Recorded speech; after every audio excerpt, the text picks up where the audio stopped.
ಸಾಡೆ ಸಾತಿನ ಭಯದಿಂದ ಸಾಕಷ್ಟು ತೊಂದರೆ ಆಗಿದೆ. ಶನಿ ಮಹಾತ್ಮ ಈಗಾಗಲೇ ನಿಮ್ಮ ರಾಶಿಯನ್ನು ಬಿಟ್ಟಿದ್ದಾನೆ. ಧನಸ್ಥಾನಕ್ಕೆ ಶನಿ ಪ್ರವೇಶ ಮಾಡಿದ್ದಾನೆ, ಕುಟುಂಬ ಸ್ಥಾನಕ್ಕೆ. ಅಂದಾಗ ಹಣಕಾಸಿನ ವಿಚಾರದಲ್ಲಿ ಸಾಕಷ್ಟು ತಗಾದೆಗಳು ಉಂಟಾಗುವಂತಹ ಸಾಧ್ಯತೆ ಧನಸ್ಥಾನದಲ್ಲಿದ್ದಾಗ. ವಾಕ್ಸ್ಥಾನದಲ್ಲಿದ್ದರಿಂದ ಕೆಟ್ಟ ಮಾತನ್ನು ಕೇಳಬೇಕಾಗ್ತದೆ. ಕೆಟ್ಟವರಿಂದ ತೊಂದರೆ ಏನಾದರೂ ಉಂಟಾಗುವಂತಹ ಸಾಧ್ಯತೆ ಅಥವಾ ಕೆಟ್ಟವರಿಂದ ಕೆಟ್ಟ ಮಾತನ್ನು ಕೇಳಬೇಕಾದಂತಹ ಸಂದರ್ಭ ಈ ಸಂದರ್ಭದಲ್ಲಿ ಬರ್ತದೆ. ಜೊತೆಯಲ್ಲಿ ನಿಮ್ಮ ರಾಶಿಗೆ ರಾಹು ಪ್ರವೇಶ ಮಾಡ್ತಾ ಇದ್ದಾನೆ ಮೇ 18ನೇ ತಾರೀಕಿನಂದು.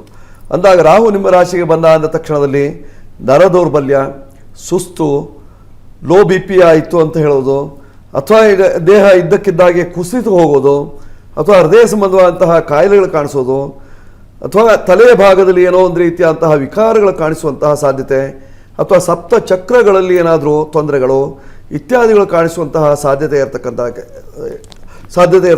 ಯಾಕೆಂದರೆ ಜನ್ಮರಾಶಿಗೆ ರಾಹು ಬಂದಿರ್ತಾನೆ.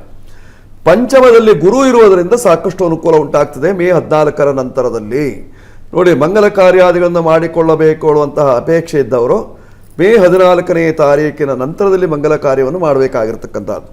ಅದು ಎಲ್ಲಿಯವರೆಗೆ? ಅಕ್ಟೋಬರ್ 17ನೇ ತಾರೀಕಿನವರೆಗೆ ಮಾತ್ರ. ತದನಂತರದಲ್ಲಿ ಗುರು ನಿಮ್ಮ ರಾಶಿಯಿಂದ 6ನೇ ಮನೆಗೆ ಹೋಗ್ತಾನೆ, ಶತ್ರುಸ್ಥಾನಕ್ಕೆ. ಆದ್ದರಿಂದ ವರ್ಷ ಪೂರ್ತಿ ನಿಮಗೆ ತೊಂದರೆ ಉಂಟಾಗ್ತದೆ. ಅಕ್ಟೋಬರ್ ನಂತರದಲ್ಲಿ ಏನೇ ಇದ್ರೂ ಸಹಿತವಾಗಿ ನೀವು ಅಕ್ಟೋಬರ್ 17ನೇ ತಾರೀಕಿನ ಒಳಭಾಗದಲ್ಲಿ ಯಾವುದೇ ಕೆಲಸ ಕಾರ್ಯಗಳನ್ನು ಮಾಡಿಕೊಳ್ಳಿ, ಅದರಿಂದ ಸಾಕಷ್ಟು ಪ್ರಯೋಜನ ಉಂಟಾಗುವಂತಹ ಸಾಧ್ಯತೆ. ಏನಾದರೂ ಮನೆ ಕಟ್ಟಬೇಕು, ಅಥವಾ ಮನೆ ರಿಪೇರಿ ಮಾಡಬೇಕು, ಅಥವಾ ಹಳೆ ಮನೆಯನ್ನು ತೆಗೆದು ಹೊಸದಾಗಿ ಮಾಡಬೇಕು, ಈ ರೀತಿಯಂತಹ ಯೋಚನೆ ಇದೆ ಅಂದರೆ ಈಗಲೇ ನೀವು ಪ್ರವೃತ್ತ ಆಗಬೇಕು. ಯಾಕೆಂದರೆ ಗುರು ಈಗಾಗಲೇ ಧನಲಾಭಾಧಿಪತಿ, ಅವನು 4ನೇ ಮನೆಯಲ್ಲಿದ್ದಾನೆ. ಆದ್ದರಿಂದ ಈಗಲೇ ನೀವು ಪ್ರವೃತ್ತರಾದಲ್ಲಿ ಸಾಕಷ್ಟು ಅನುಕೂಲ. ಗುರು ಪಂಚಮದಲ್ಲಿದ್ದಾಗ ಸಾಕಷ್ಟು ಪ್ರಯೋಜನವನ್ನು ಮಾಡ್ತಾನೆ. ನಿಮಗೆ 2026ನೇ ಇಸ್ವಿ ನಿಮ್ಮನೆ ಪ್ರವೇಶ, ಗೃಹ ಪ್ರವೇಶವನ್ನು ಮಾಡಲಿಕ್ಕೆ ಅವಕಾಶ ಇರತಕ್ಕಂಥದ್ದು. ಒಟ್ಟಾರೆ ಕುಂಭರಾಶಿಯಿಂದ ಮೀನರಾಶಿಗೆ ಶನಿ ಮಹಾತ್ಮ ಹೋದ ನಂತರದಲ್ಲಿ 7.5 ಮುಗೀತಾ? ಮುಗಿಲಿಲ್ಲ, ಇನ್ನೂ 2.5 ವರ್ಷಗಳ ಕಾಲ ನಿಮಗೆ ಕಾಡ್ತಾ ಇರ್ತಾನೆ. ಆದ್ದರಿಂದ ಸ್ವಲ್ಪ ಜಾಗ್ರತೆ ಹೌದು, ಜೋಪಾನವೂ ಹೌದು. ಕೆಲವರಿಗೆ ಚೋರ ಬಾಧೆ ಉಂಟಾಗುವಂತಹ ಸಾಧ್ಯತೆ ಇರತಕ್ಕಂಥದ್ದು. ಮನೆಯಲ್ಲಿ ಕಳ್ಳತನ ಆಗ್ತದೆ, ಇಟ್ಟ ವಸ್ತುಗಳೇ ಇರೋದಿಲ್ಲ, ಹಲವು ರೀತಿಯಂತಹ ಸಮಸ್ಯೆಗಳು, ಮನೆಯವರೇ ಕಳ್ಳರೇನು ಹೇಳುವಂತಹ ಭಾವನೆ ಉಂಟಾಗುವಂಥದ್ದು. ಹೀಗಾಗಿ ಇದ್ದವರು ಇಬ್ಬರು, ಕದ್ದವರು ಯಾರು ಹೇಳುವಂತಹ ಭಾವನೆ ಬರ್ತದೆ. ಆದ್ದರಿಂದ ತುಂಬ ಜಾಗೃತಿಯಾಗಿರಬೇಕು ಕುಂಭರಾಶಿಯವರು. ಪರಿಹಾರಕ್ಕೆ ಏನು ಮಾಡಬೇಕು?